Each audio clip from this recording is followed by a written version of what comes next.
পানি আছে ভিতরে। তো ছুরি কাছি থাকলে তো খাওয়া যাইতো। এই জায়গাতে প্রচুর পরিমাণে জারালি কবুতর থাকে,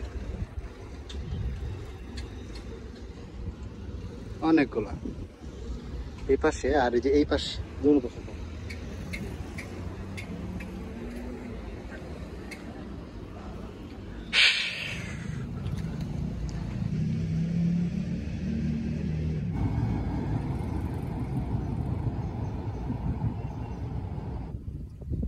এটা একটা পরিত্যক্ত বাড়ি।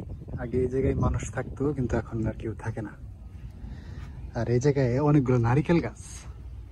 তো নারিকেল পইরা পইরা মানে শুকায়া এমনি আছে, আবার গাছ হয়ে যেতেছে কতগুলো থেকে। এই যে একটা গাছ হয়ে গেছে এরকম, আর অনেকগুলো পড়ে আছে।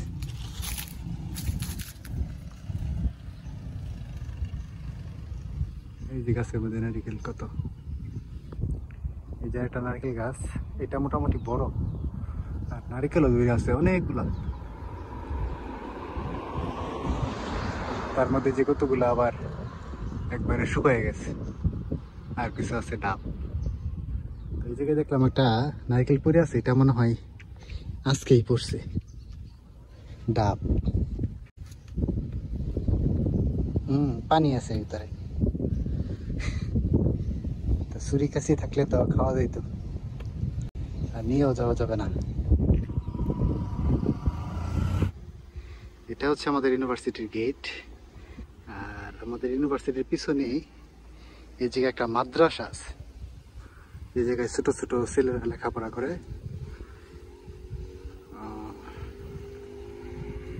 আর এই জায়গায় থাকে না কেউ, বিকাল হইলে এরা আবার যে এদের গার্জিয়ান এই জায়গায় এসে ওয়েট করে, গাড়ি নিয়ে আসা, তখন তারা চলে যায় আর কি।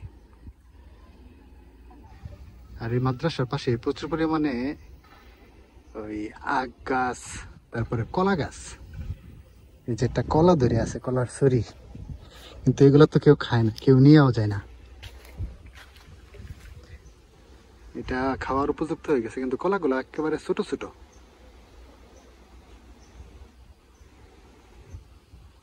একবারে ছোট ছোট কলা।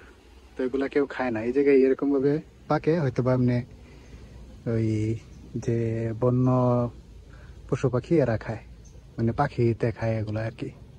আর কলা গাছগুলো একবারে ছোট ছোট। এই যে আর দুটা কলা গাছ, এগুলোর মধ্যেই কলা ধরে। আর এইসব হচ্ছে আখ গাছ।